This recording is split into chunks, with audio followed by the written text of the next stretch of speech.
DeSantis won't meet with Biden during president's trip to survey Idalia damage washing ton.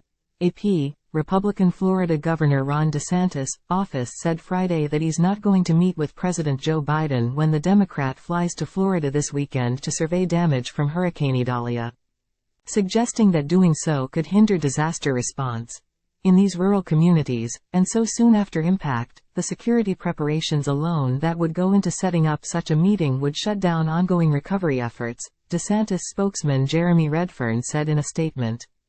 Time equals 400 ms greater than Idalia made landfall Wednesday morning along Florida's Big Bend region as a Category 3 storm, causing widespread flooding and damage before moving north to drench Georgia and North Carolina. Biden is set to fly to Florida on Saturday to tour the damage personally, but DeSantis preemptively heading off a meeting contradicts Biden himself, who, when asked after an event at the White House earlier Friday whether he would meet with DeSantis during his trip to Florida, replied, "Yes. It's also a break from the recent past, since Biden and DeSantis met when the president toured Florida after Hurricane Ian hit the state last year, and following the Surfside condo collapse in Miami Beach in summer 2021. But DeSantis is now running for president, and he only left the Republican primary trail last week with Idalia barreling toward his state.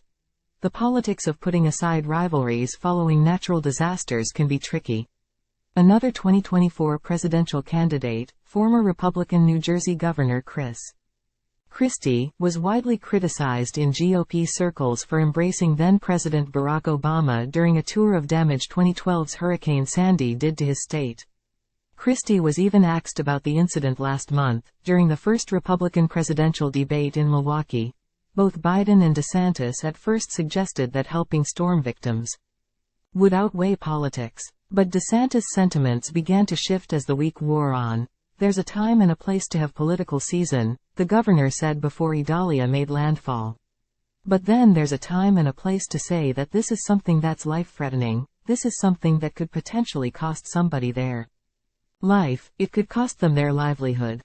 By Friday, though, the governor was telling reporters of Biden, "One thing I did mention to him on the phone was, it would be very disruptive to have the whole security apparatus that goes with the president, because there are only so many ways to get into many of the hardest hit areas."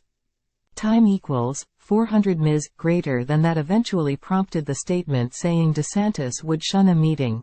Such sentiment is consistent with the governor building his White House bid around dismantling what he calls Democrats' woke policies. DeSantis also frequently draws applause at GOP rallies by declaring that it's time to send Joe Biden back to his basement, a reference to the Democrats' Delaware home, where he spent much of his time during the early lockdowns of the coronavirus pandemic. Still, Biden suggested earlier in the week that he and DeSantis were cooperating easily while delivering pizzas to workers at the Washington headquarters of the Federal Emergency Management Agency. The president said he'd spoken to DeSantis so frequently about Idalia that there should be a direct dial between the pair. Homeland Security Advisor Liz Sherwood Randall pointed to the experiences after Ian and Surfside when telling reporters at the White House this week that Biden and DeSantis are very collegial when we have the work to do together of helping Americans in need, citizens of Florida in need. And yet, the post-Idalia politics could be complicated for both sides. The president announced his bid for re-election in April but has mostly refrained from campaigning, preferring instead to lead by governing. The White House is now seeking an additional $4 billion to address natural disasters as part of its supplemental funding request to Congress, bringing the total to $16 billion and illustrating that wildfires, flooding and hurricanes that have intensified during a period of climate change are imposing ever higher costs on U.S. taxpayers.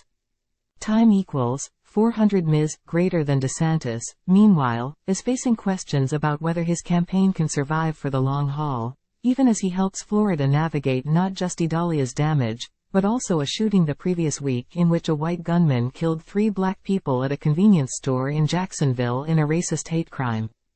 Time equals 400 ms greater than 4 months before the first ballots are to be cast in Iowa's caucuses. DeSantis still lags far behind former President Donald Trump, the Republican primary's dominant early frontrunner.